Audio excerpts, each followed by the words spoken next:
grande amor nos tem concedido o Pai, que fôssemos chamados filhos de Deus. Eu e você temos que responder para nós mesmos. O que farei de Jesus? Chamado o livro de Testemunhos, volume 9, página 189, diz assim: se nos humilhássemos perante o Senhor e fôssemos bondosos, o mexeriqueiro descobre o segredo. Deus dá e Deus cobra, mas Deus não cobra nada que Ele não deu antes.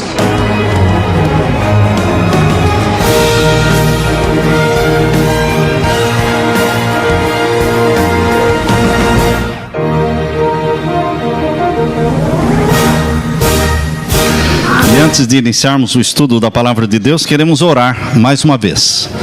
Vamos orar ao Senhor. Pai Santo que estás nos céus, estamos na Tua presença nesta manhã de sábado, um dia radiante, um dia lindo, e Te agradecemos porque o Espírito Santo nos despertou nesta manhã e colocou em nosso coração o desejo e a decisão de estarmos aqui. Portanto, Pai, continua derramando sobre nós o Espírito Santo para entendermos Tua vontade, Teus planos, Tua missão para nós nesta terra. Abre a nossa mente, conforta os corações que estejam tristes, cura os enfermos do Teu povo e alimenta aqueles que estão famintos da Tua palavra. Que realmente se cumpra em nossa vida neste momento a Tua bênção. Pelos méritos de Jesus pedimos. Amém. Amém, Senhor. Queridos, no mundo em que vivemos, o que mais se valoriza é a autenticidade. Pessoas autênticas, pessoas que são o que são e que mostram o que são.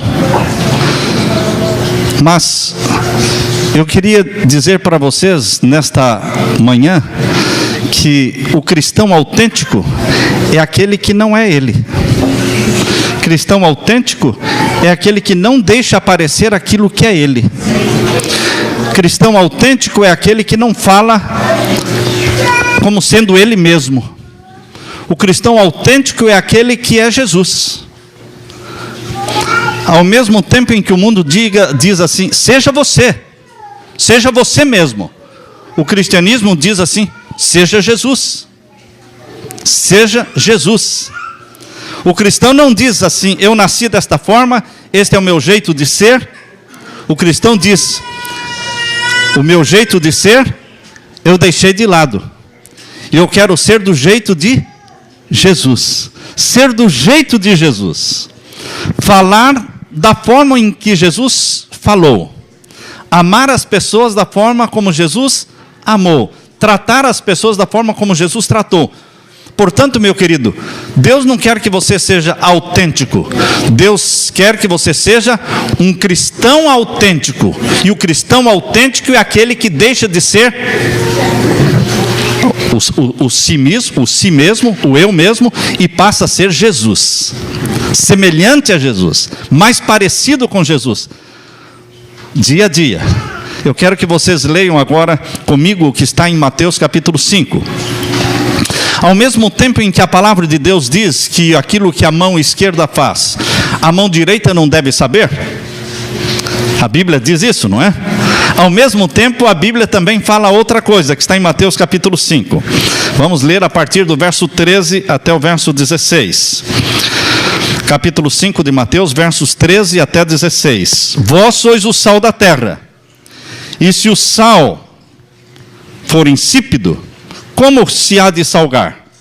Para nada mais presta senão para se lançar fora e ser pisado pelos homens. O mesmo Jesus que disse, o que a tua mão esquerda fizer, que não saiba o quê? A mão direita. O mesmo Jesus está dizendo, vós sois o sal da terra. Mas o sal da terra não tem como passar despercebido. O sal, onde ele é colocado, ele aparece, ele dá sabor. Ele se faz sentir. E agora o verso 14 diz, vós sois a luz do mundo. Não se pode esconder uma cidade edificada sobre um monte, nem se acende a candeia e se coloca debaixo do alqueire, mas no velador, e dá luz a todos os que estão na casa. Assim resplandeça a vossa luz diante dos homens, para que vejam o quê? vejam as vossas boas obras e glorifiquem ao vosso Pai que está nos céus. Vejam que o mesmo Jesus que disse que aquilo que a tua mão esquerda fizer, que não fique sabendo a mão direita. Isto quer dizer que nós não deveremos ficar tocando trombeta, nós não devemos ficar publicando as nossas boas ações, mas ao mesmo tempo as nossas boas ações vão aparecer, as pessoas vão vê-lo como um representante de Jesus na terra, as pessoas vão olhar para o seu rosto e vão ver o seu rosto como um rosto de Jesus. Como diz a Bíblia lá em Atos capítulo 6, que quando olharam para o rosto de Estevão, viram que o rosto dele era o rosto de um anjo. Abra sua Bíblia em Atos capítulo 6. Atos capítulo 6, lendo sobre a experiência de Estevão, quando diante dos seus acusadores, o rosto de Estevão brilhava como o rosto de um anjo. Capítulo 6 de Atos e o verso 15. Capítulo 6 e o verso 15. Então todos os que estavam assentados no conselho, fixando os olhos nele, em Estevão, viram o seu rosto como o rosto de um anjo. É impossível viver em comunhão com Jesus, refletindo a glória de Jesus e não ser percebido. Todos perceberão. É impossível esconder uma luz, ela vai aparecer. E queridos, toda boa ação, toda boa obra, todo ato de caridade, mesmo que sejam feitos no anonimato, sem que as pessoas percebam, mesmo que as boas ações estejam longe dos holofotes e que não sejam publicados na televisão ou nos jornais, mesmo assim as pessoas verão diferença em você e perceberão que você é um representante de Jesus na terra e que o seu rosto é um rosto como o rosto de um anjo, para que vejam as vossas boas obras e glorifiquem o vosso Pai que está nos céus. Portanto, o povo de Deus é um povo de boas obras, é um povo luz, é um povo sal, que se faz sentir na vizinhança, onde estiver. Pode ser que você esteja morando há muitos anos num bairro, num lugar, e as pessoas ainda não tenham descoberto a sua religião. Como disse uma vez um ancião, ele disse assim: eu morei tantos anos naquela cidade e não descobriram que eu era adventista. Sabem por que não descobriram que ele não era, que ele era um adventista? Porque ele não era um adventista. Ele não era.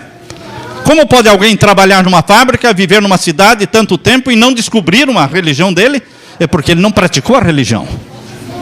É impossível esconder a luz, é impossível esconder o sal. Eu li no livro do padre Sérgio Zanella, na página 13, o título do livro é A Igreja Traída.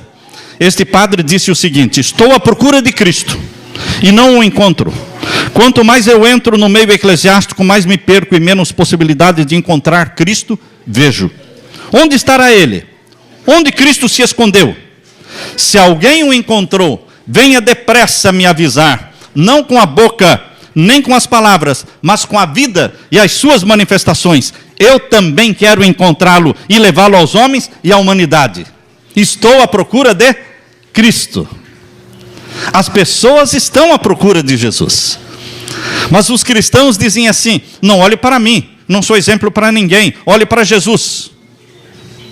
Isto não funciona. Isto não funciona. Porque as pessoas ficam olhando para você e dizem: interessante, ele disse que é seguidor de Jesus e está dizendo: não olhe para mim, olhe para Jesus. Mas olhar para Jesus como? Como é que as pessoas podem olhar para Jesus? Unicamente através dos rostos de Jesus na terra, das mãos de Jesus na terra. E o rosto de Jesus na terra tem que ser o seu.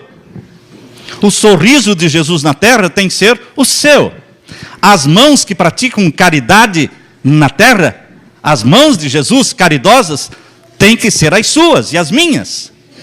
Portanto, meus queridos, nós, os filhos e filhas de Deus, precisamos ser homens e mulheres cheios de boas obras, abundantes em boas obras, para que estas boas obras tragam glória para o nosso Pai Celestial. O cristão não pode viver no anonimato.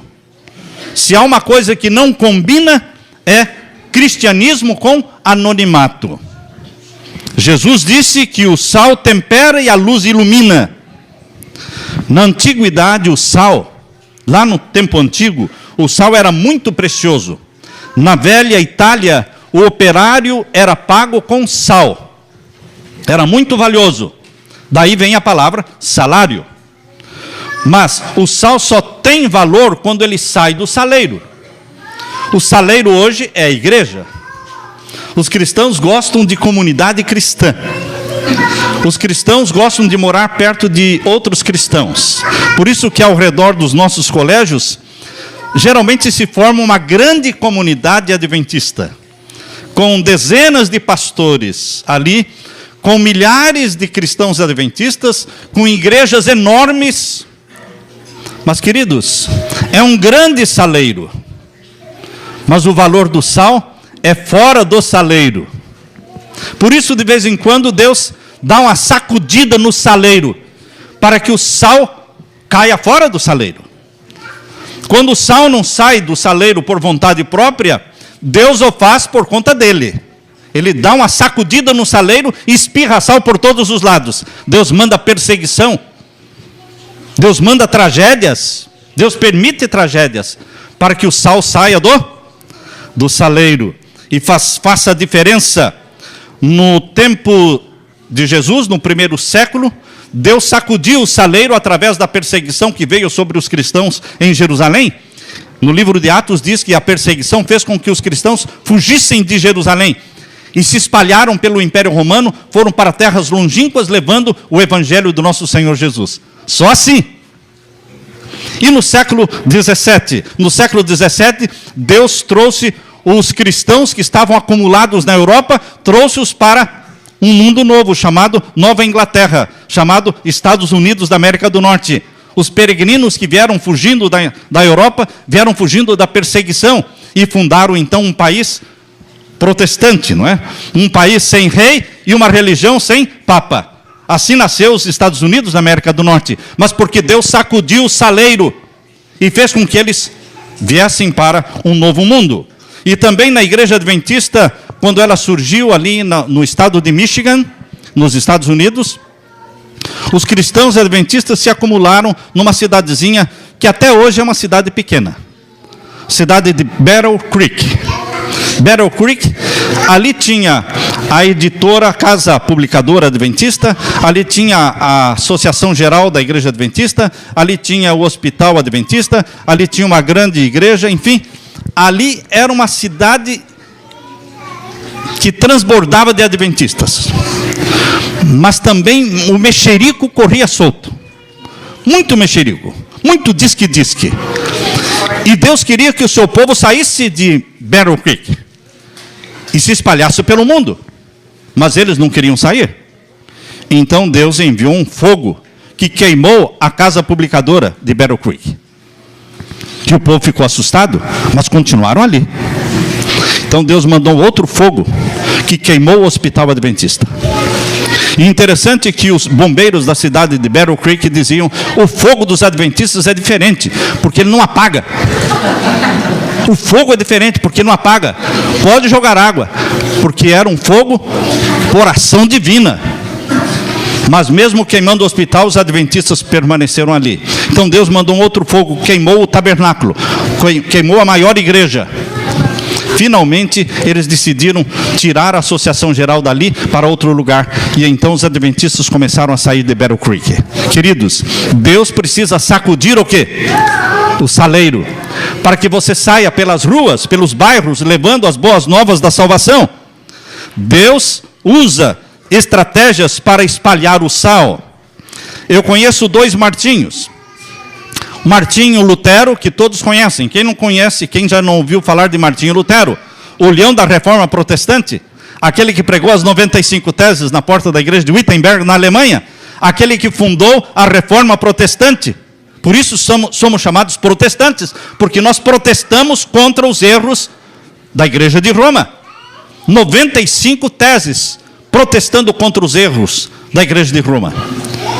Martinho Lutero se tornou famoso, mas existe outro Martinho chamado Martinho de Basileia. Martinho de Basileia cria da mesma forma como Martinho Lutero cria. Tinha a mesma fé, justificação pela fé. Só que Martinho de Basileia tinha medo de falar. Ele também foi preso, Martinho de Basileia. E na prisão, quando ele foi questionado sobre a sua fé, ele negou a sua fé. Mas encontraram na prisão de Martinho da Basileia, encontraram no meio da parede, no meio das pedras, dos tijolos, eles encontraram papéis, e quando pegaram esses papéis, viram ali escrito a sua fé. Ele escreveu, como Martinho Lutero escreveu, ele também escreveu. Só que Martinho Lutero pregou na porta da igreja de Wittenberg, e Martinho de Basileia colocou nas frestas e nos buracos da parede da prisão onde estava. Por isso ele foi liberto, ele foi solto, não foi condenado, porque negou a fé. Não é para você colocar a sua Bíblia dentro de uma gaveta, mas deixar que a Bíblia brilhe, e abra a Bíblia nas casas, nos lares, invada os lares. Ofereça-se para estudar a Bíblia com as pessoas, mostre quem é Jesus. Seja um Martinho Lutero moderno.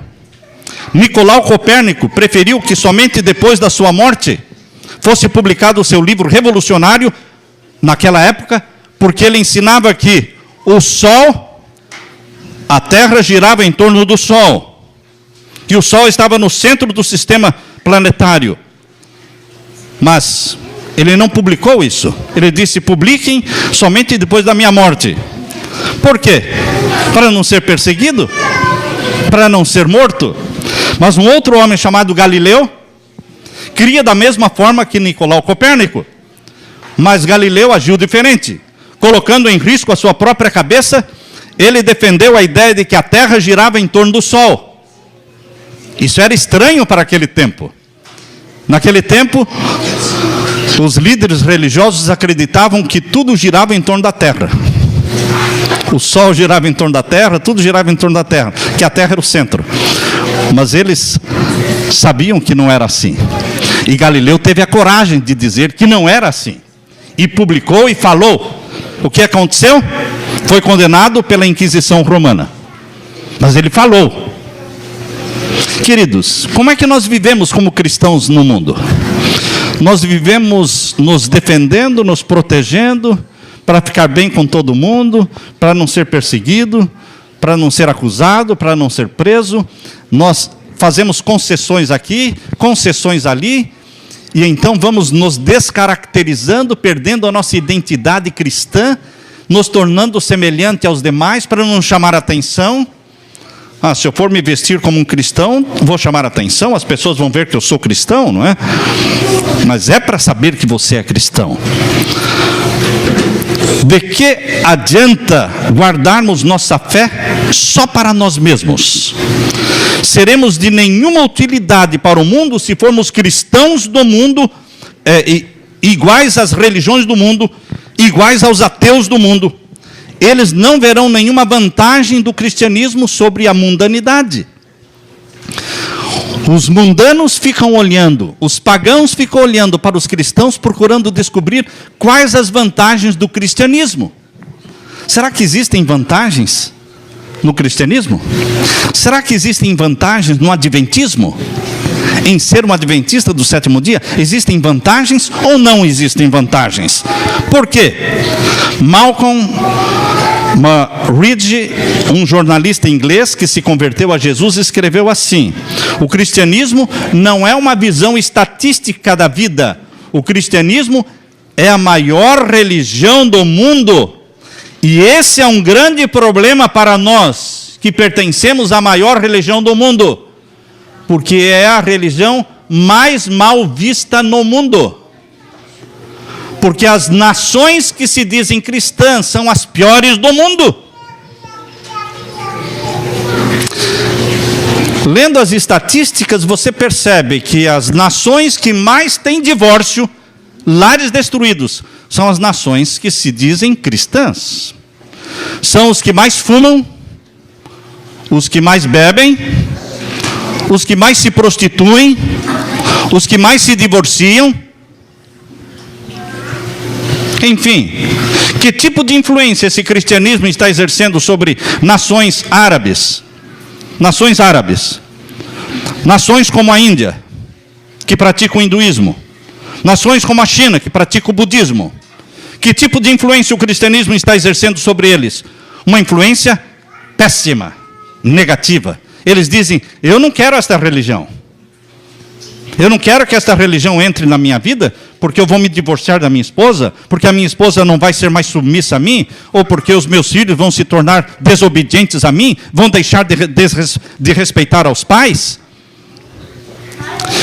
As nações cristãs são conhecidas no mundo como nações violentas, que se intrometem nas nações vizinhas e matam.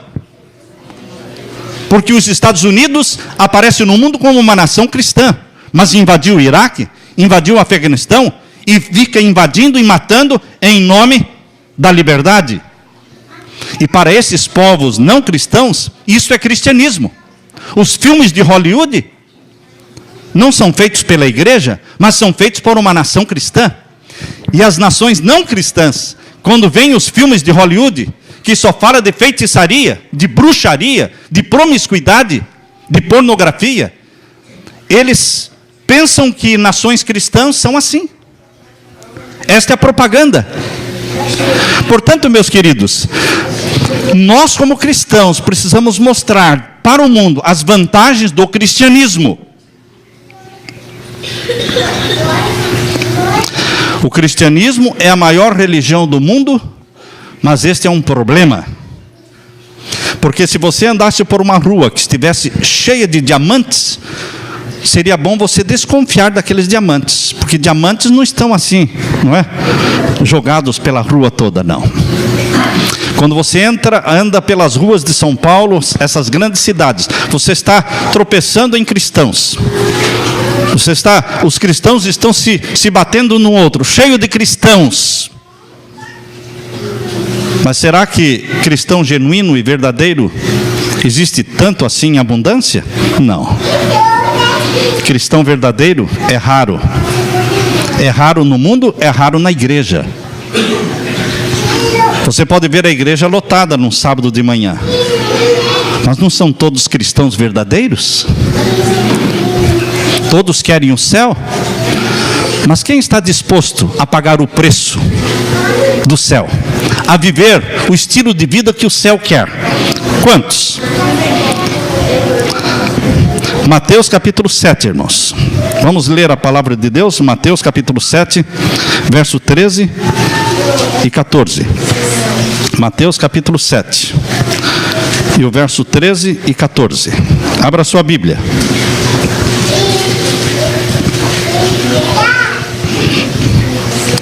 Aqui lemos: entrai pela porta estreita, porque larga é a porta e espaçoso o caminho que conduz à perdição, e muitos são os que entram por ela.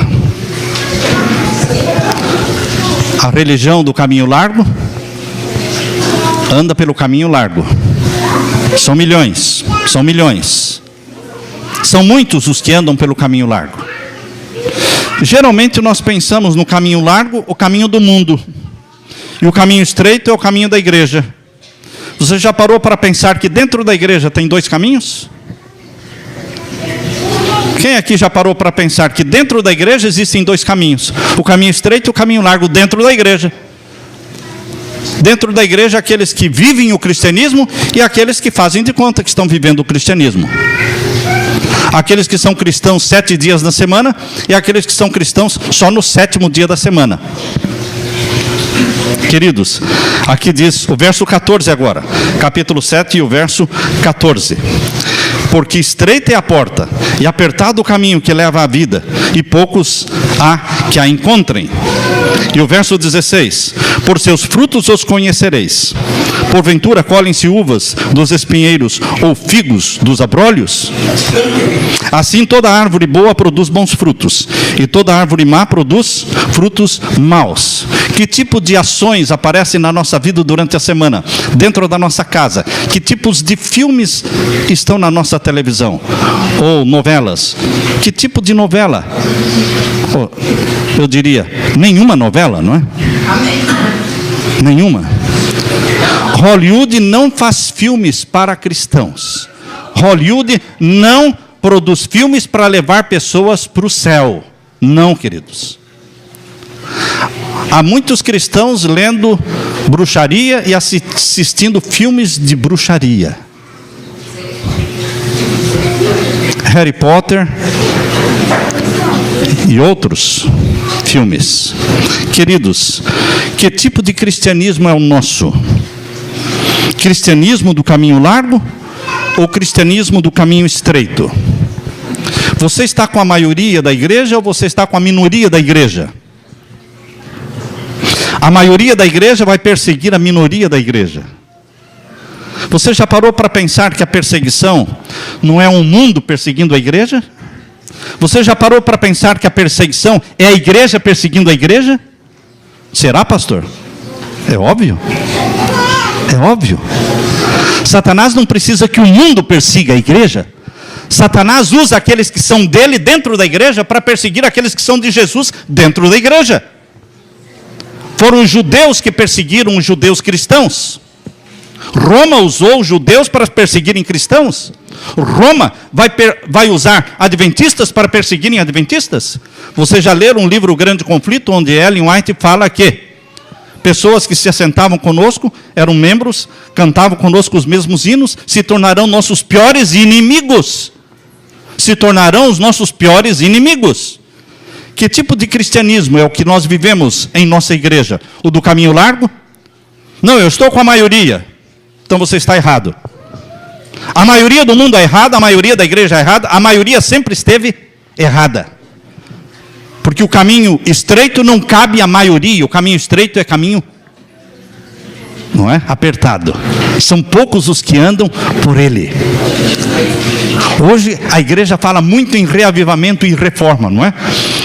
Essa é a bandeira que o presidente da Associação Geral, pastor Ted Wilson, está levantando. Reavivamento e reforma. Mas será que nós estamos buscando realmente o reavivamento e a reforma? O padre Zanella dizia, estou à procura de Jesus e não o encontro. Se você o encontrou, venha depressa me avisar. Mas não venha falar com a boca, nem com palavras, mas venha me falar com a vida e as suas manifestações. Podemos mostrar Jesus na nossa vida? Para o nosso marido, para a nossa esposa? Será que os nossos filhos veem Jesus em nós? Hinduísmo, islamismo, budismo são religiões fortes e observam o cristianismo. Qual a diferença? Qual a diferença? Eu li sobre a China. Diz que a China até a década de 40, quando o comunismo dominou a China, até ali existiam em torno de 100 mil cristãos na China. Não existia o comunismo lá, mas existiam somente em torno de 100 mil cristãos na China, na década de 40. Depois que o comunismo entrou e que as portas se fecharam, e as Bíblias não podiam entrar, e os missionários tiveram que abandonar, e agora os países cristãos não exerciam nenhuma influência mais sobre a China. Foi a salvação da China. Porque quando a influência dos países cristãos acabou, o cristianismo cresceu. Quando a China abriu as portas, agora recentemente, quando a China abriu as portas e os missionários voltaram a ir para a China, descobriram que nesse período em que o comunismo fechou a China e que o cristianismo dos países capitalistas não exerceu influência sobre a China, o cristianismo cresceu de 100 mil para mais de 1 milhão. Para mais de 1 milhão. Queridos, lá na China nós temos hoje o cristianismo puro e verdadeiro. Puro e verdadeiro. A perseguição, a dificuldade faz com que os cristãos sejam puros e verdadeiros. Hoje a facilidade que existe no Brasil, a facilidade que existe nos Estados Unidos de ser cristão, todo mundo se diz cristão, mas na realidade poucos são de verdade. O homem mais sábio da Índia, Mahatma Gandhi, disse uma vez: eu não me torno cristão por causa dos cristãos. Será que existe alguém que poderia dizer: eu não me torno adventista por causa de um adventista que eu conheci, que me roubou? Esta semana eu ouvi a história de uma pessoa que hospedou um grupo de jovens adventistas na casa, de um projeto. Queridos, o projeto Caleb é um projeto de Deus. Mas alguém que hospedou o grupo do projeto Caleb na casa, roubaram dela o iPhone, o notebook, e o que mais? Um óculos, e o que mais? Como? Cristãos do caminho largo. Cristãos do caminho largo. Nós precisamos ser cristãos do caminho estreito. Cristãos que buscam reavivamento e reforma. Reforma não diz muito, irmãos. Eu vou ser mais específico. Reforma de saúde. Isso fica mais claro, né? Reforma de saúde. Deixar os animais em paz. Dá para entender esta linguagem? Deixar os animais em paz? Parar de matar os animais para comê-los? Como dizia aquele meninozinho num vídeo que correu o mundo todo pelo YouTube, o meninozinho dizia para a mamãe: os animais eu gosto de ver eles em pé. Não é para matar os animais. Queridos, nós temos que começar a viver na terra o estilo de vida que vamos viver no céu. Porque o céu na vida dos cristãos começa onde? Aqui. Aqui.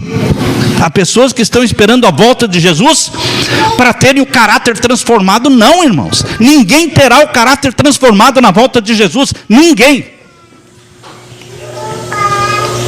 O caráter pode ser transformado hoje, dia a dia, mediante confissão dos pecados, arrependimento, buscando reavivamento e reforma. Quando Jesus voltar, a única coisa que será transformado é o nosso corpo. O corpo mortal se tornará imortal. O corpo corrupto será revestido de incorruptibilidade. 1 Coríntios capítulo 15. Mas e o caráter? Será o mesmo. O caráter é a colheita da vida. E quem constrói o caráter? Você constrói o seu caráter. Com a ajuda de quem? Do Espírito Santo. Por que com a ajuda do Espírito Santo? Porque o Espírito Santo apanha as coisas que são de Jesus e comunica para você. O Espírito Santo pega as coisas que são de Jesus e comunica para você. O Espírito Santo, ele implanta em você o caráter de Jesus, a mente de Jesus, o temperamento de Jesus. E o Espírito Santo está fazendo isso todos os dias, todas as horas, para aqueles que estão pedindo e clamando, querendo de verdade. Mas quem estiver esperando a volta de Jesus para ser transformado, vai ter uma grande decepção, queridos. Quais as vantagens da nossa religião sobre o mundanismo? Quais as vantagens? Se frequentamos os mesmos restaurantes, as mesmas churrascarias, as mesmas lanchonetes, bebemos o mesmo café que todo mundo bebe, tomamos a mesma Coca-Cola que todo mundo toma. Ah, pastor, ainda bem que eu não tomo Coca-Cola, eu só tomo Pepsi-Cola. Comemos os mesmos sanduíches que todo mundo come. E assistimos os mesmos filmes, frequentamos, vamos lá na mesma locadora de vídeo que todo mundo vai. E achamos que somos diferentes? Não. Somos iguais ao mundo. Só temos o nome de Cristo. Mas negamos a Jesus na nossa vida, no nosso estilo de vida. Ser cristão é ser como Cristo. É deixar de ser eu para ser como Cristo. Quantas vezes eu tenho repetido para as pessoas que dizem assim: pastor, mas esse é o meu jeito, eu nasci assim, eu sou meio impulsivo, sou impaciente, eu digo: oh, minha irmã, meu irmão, deixe de falar este é o meu jeito e comece a clamar: transforma-me, querido Espírito Santo, para ser do jeito de Jesus. É o jeito de Jesus que eu tenho que perseguir, clamar e buscar. Pare de falar eu sou desse jeito. Não é o jeito de Jesus tratar as pessoas? Como podemos evangelizar as pessoas e atraí-las para Jesus se perdemos as características de um povo escolhido, de uma nação santa? Vamos abrir a palavra de Deus na primeira carta de Pedro, capítulo 2, verso 9. Primeira carta de Pedro, capítulo 2 e o verso 9. 1 Pedro, capítulo 2 e o verso 9. Aqui nós lemos. Todos acharam? Amém. Primeira carta de Pedro, capítulo 2, verso 9. Mas vós sois o quê? Geração eleita. Então viva como geração eleita.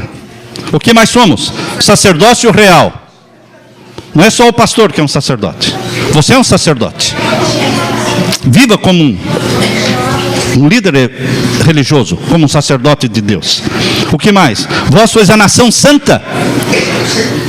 Temos que viver vida santa. Por que não clamamos a Jesus todas as manhãs? Dá-me da tua santidade, Senhor. Eu gosto de repetir isso, Senhor. Em tua palavra o Senhor falou: sede santos, porque eu sou santo.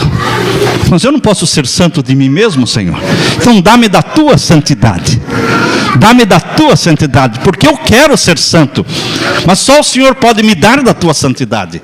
E se você clama todos os dias, todas as horas durante o dia, você acaba virando santo. Santo. E as pessoas vão falar: esse aí quer ser santo. Você já ouviu pessoas na igreja falando: o fulano quer ser santo. Lógico. Lógico que eu quero ser santo. Em Jesus. Amém. Santo em Jesus. Todo homem, toda mulher que clama e busca santidade, aos olhos de Deus eles são santos. Ainda com defeitos. Pecaminosos? Com defeitos de caráter? Sim. Mas aos olhos de Deus já são o quê? Santos, porque a santidade de Deus reveste você. É um processo de transformação diária, a santificação. Mas quem está no processo já é considerado por Deus santo. Não importa se você está no primeiro degrau da escada da santificação, ou se você está no 10º degrau da escada da santificação. Não importa em que degrau, não importa em que nível você esteja, você aos olhos de Deus é santo. Você é santa, porque você está no processo. É o que você quer, é o que você está buscando, e é o que você está recebendo. Vós sois geração santa, sacerdócio real. Para quê? Povo adquirido, para que anuncieis as virtudes daquele que vos chamou. Por que Deus nos faz sacerdotes, nos faz nação santa? Para ficarmos olhando um para o outro e dizermos somos santos? Não. Para cumprir a missão de Deus, para anunciar. Queridos, quando nós buscamos o poder do Espírito Santo, o batismo do Espírito Santo, para anunciar o Evangelho, isso acontece. Mas quando buscamos o batismo do Espírito Santo e buscamos santidade de Deus, para continuarmos de braços cruzados, isso não acontece. Deus só comunica poder, Deus só comunica santidade, Deus só dá o batismo do Espírito Santo para que você cumpra a missão que Ele deu. Qual é a missão? Vamos ler aqui. Estamos lendo 1 Pedro 2,9.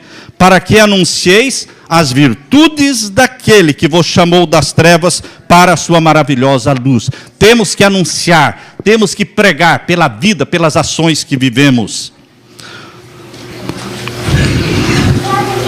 São mais de 2 bilhões de cristãos no mundo.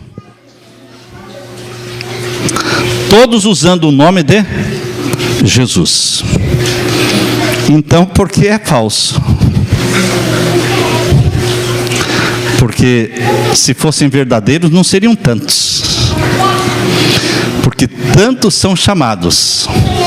Para que Deus possa, entre os tantos chamados, escolha poucos. Quando diz muitos são chamados, irmãos, são muitos mesmo. Mas quando também diz que poucos são escolhidos, são poucos mesmo. Mas você escolhe estar entre os poucos escolhidos. Você que escolhe. Não é Deus que diz você não, você sim. Você não, não é Deus que exclui. Deus não faz acepção de pessoas. É você que se exclui, vivendo um cristianismo de caminho largo. O cristianismo que todo mundo pratica, esse mesmo vai excluindo você.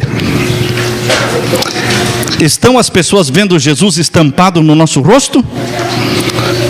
O cristianismo é mais do que um código de crenças. O cristianismo é uma vida que representa Jesus aqui e agora. Uma vida que representa. No livro Obreiros Evangélicos, página 29, Obreiros Evangélicos, página 29. Diz assim: o mundo necessita ver nos cristãos uma evidência do poder do cristianismo. As pessoas observam. Quando você está no mercado, enchendo o seu carrinho de alimentos, as pessoas observam. A pessoa que está lá no caixa e você está pagando, não é, a sua compra, a pessoa observa, não é? Quanto açúcar você compra, né? Alguém perguntou: escuta, a senhora vai abrir uma fábrica de doce, né? Porque tem gente que compra açúcar, compra já de 5 quilos, né? Sabe quantos sacos de açúcar você deveria comprar por mês? Nenhum. Você não precisa de açúcar. E óleo? Quantos litros de óleo você tem que comprar por dia, por mês? Muito pouquinho, irmãos. Muito pouquinho. Nosso cristianismo está na compra que fazemos, está naquilo que enche a nossa geladeira, está naquilo que nós colocamos lá no guarda-roupa, nossas vestimentas. Nosso cristianismo está na forma como usamos a internet, na forma como usamos a televisão, na forma como tratamos nossos empregados. O cristianismo, ele aparece nessas coisinhas pequenas. Tem que aparecer, para que o mundo veja as vossas boas obras e glorifiquem o Pai que está nos céus. No livro Desejado de Todas as Nações, página 615. Esse é um texto que está lá no Desejado de Todas as Nações, que deveria ser gravado na nossa mente. Diz assim, página 615: Cristo pousa para ser retratado em cada discípulo. Cristo pousa na sua frente e você tem que tomar tempo para ficar olhando para Ele. Você não pode olhar apressadamente para Jesus. Você tem que tomar tempo para olhar demoradamente para Jesus e assimilar o olhar dele, as qualidades dele. O fruto do Espírito Santo é o caráter de Jesus. Deus me ajudou a entender isso. Quando eu oro a Deus, eu oro: Senhor, dá-me o fruto do Espírito Santo, que são os traços de caráter de Jesus. O amor é um traço do caráter de Jesus. Paz é outro traço de caráter de Jesus. Longanimidade, fidelidade, fé, mansidão, domínio próprio são outros traços de caráter de Jesus. O Espírito Santo dá quando pede. Quando você pede, o Espírito Santo comunica. E nós temos que pedir isso todos os dias. Aonde quer que formos, diz Desejado de Todas as Nações, página 108. Aonde quer que formos, devemos levar Jesus conosco. Aonde quer que formos, e revelar aos outros quão precioso é o nosso Salvador. Leve Jesus com você, aonde você for, e revele aos outros quão precioso é Jesus. Eu tenho aqui vários textos do livro Desejado de Todas as Nações. Por quê? É o melhor livro para você mergulhar e beber do caráter de Jesus. É o melhor livro para você assimilar o caráter de Jesus. É o Desejado de Todas as Nações. Você começa a ler e você não vê o tempo passando, e você começa a assimilar aqueles traços de caráter de Jesus. Deus tem conservado fora da igreja milhões de pessoas, porque a igreja não está preparada para receber essas pessoas. Você já viu pessoas sinceras na igreja católica, nas igrejas evangélicas, quadrangular, batista, Assembleia de Deus? Pessoas sinceras? Tem, milhões delas. E Deus vai deixá-las lá, até que a igreja esteja pronta para recebê-los, para que eles não se escandalizem. Deus não quer que as pessoas venham para a igreja adventista enquanto ela está cheia de mornos e de joio, porque as pessoas orariam menos aqui. Lá ela vai à igreja todos os dias, todas as noites tem culto, e de repente vem para cá só quarta, sábado e domingo, e de repente começa a vir só no sábado, e a pessoa diz: o que eu estou fazendo? Lá eu ia todas as noites, aqui eu só venho uma vez por semana. Eu não estou avançando, eu estou o quê? Regredindo? Então, queridos, Deus está conservando fora muita gente sincera, até que a igreja seja purificada pela reforma e pelo reavivamento, para que Deus traga este povão, essa multidão que está fora, e haja um só rebanho e um só pastor. Um só rebanho, um só pastor. Um cristão indiano viajou pelo mundo e ele viu lá o túmulo de Maomé com diamantes e pedras preciosas e disseram para ele: aqui dentro se encontram os ossos de Maomé. Aí ele viajou o mundo e viu o túmulo de Napoleão e ali disseram para ele: aqui se encontram os restos mortais de Napoleão Bonaparte. E ele diz: quando eu fui visitar Jerusalém e vi o túmulo de Jesus, verifiquei que este túmulo estava aberto e vazio. E alguém disse: ele não está aqui, porque ele já ressuscitou. Queridos, o Cristo que nós adoramos não está morto, não. Ele vive no céu, mas ele vive na sua vida. Ele vive na minha vida. E vamos parar de falar: não olhe para mim, não sou exemplo para ninguém, olhe para Jesus. É para você mesmo que as pessoas vão olhar. Quer queira, quer não queira, é para você que as pessoas vão olhar. Porque afinal de contas, você carrega o nome de Jesus.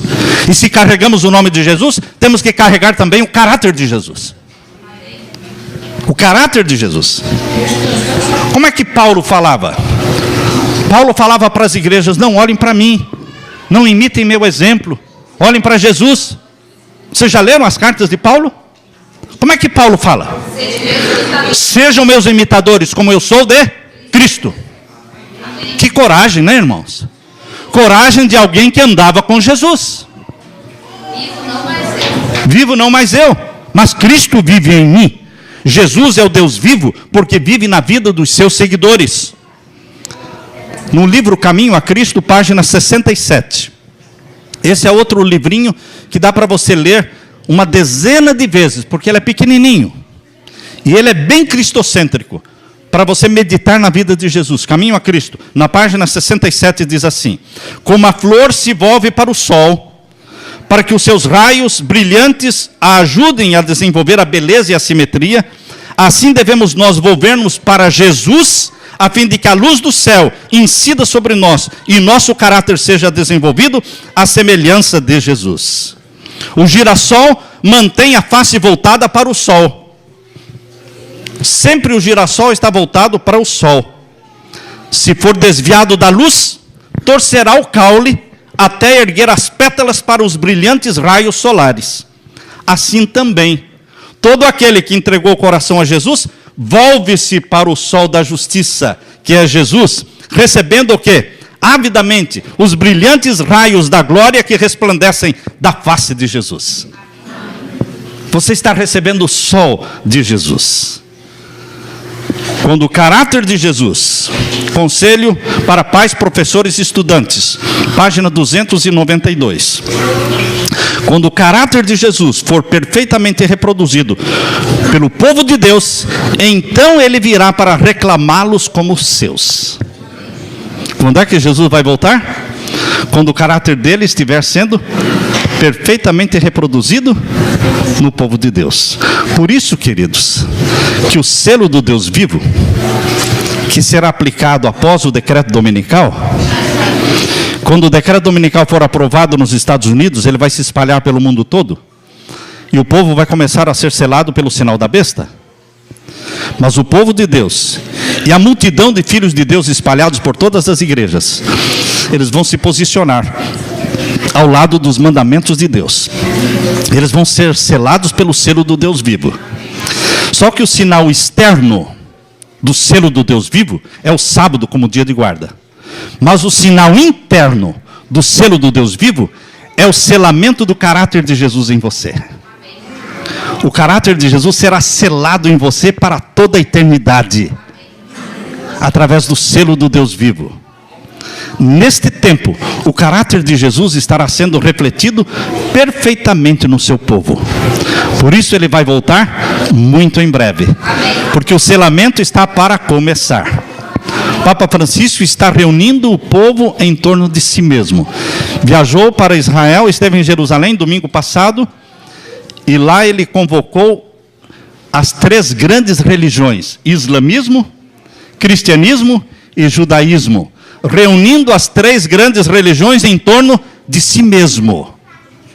E interessante que os líderes do islamismo do cristianismo e do judaísmo estão babando, estão se inclinando, estão correndo para Roma. Os evangélicos dos Estados Unidos e do mundo estão correndo para Roma. Todos os países, todas as religiões, todos estão correndo para Roma. Este é um sinal que teria que acontecer antes que o decreto dominical fosse aprovado, irmãos. Agora o mundo começa a ser governado do jeito que o Papa quer. O primeiro ancião aqui comentou comigo que nesta semana, numa convenção do PMDB, o candidato a governador do estado do Paraná, Requião, ele disse, eu quero, se eu for eleito, eu vou governar o estado do jeito que o Papa está pedindo que os líderes governem o mundo. Quero governar do jeito que o Papa está pedindo ao mundo todo para que governem o mundo. É a nova ordem mundial. A nova ordem mundial é o mundo todo submisso a Roma. Mas o dia de guarda na nova ordem mundial será o domingo. Mas o dia de guarda do povo de Deus, que guarda os mandamentos de Deus e que vai ser selado pelo selo do Deus vivo, o dia de guarda deles é o sábado. Isso vai fazer uma grande diferença, irmãos. O sal vai aparecer, a luz vai aparecer, não tem como esconder. Este é um sinal que mostra. Agora nesta semana, no dia 28 de maio, foi assinado pelo presidente da Rússia, Putin, o tratado que forma a nação número 5. São 10 supernações que vão se formar no mundo todo. Quando Jesus voltar, existirão 10 supernações. Quando a pedra descer do céu e atingir os pés da estátua, quantos dedos estarão ali? 10 dedos, representando as 10 nações mundiais. E elas estão se formando. Dia 28 agora, antes de ontem, se formou a nação número 5, chamada Antiga União Soviética. Em 2008, Lula assinou um tratado formando a nação número 6, que é a Unasul.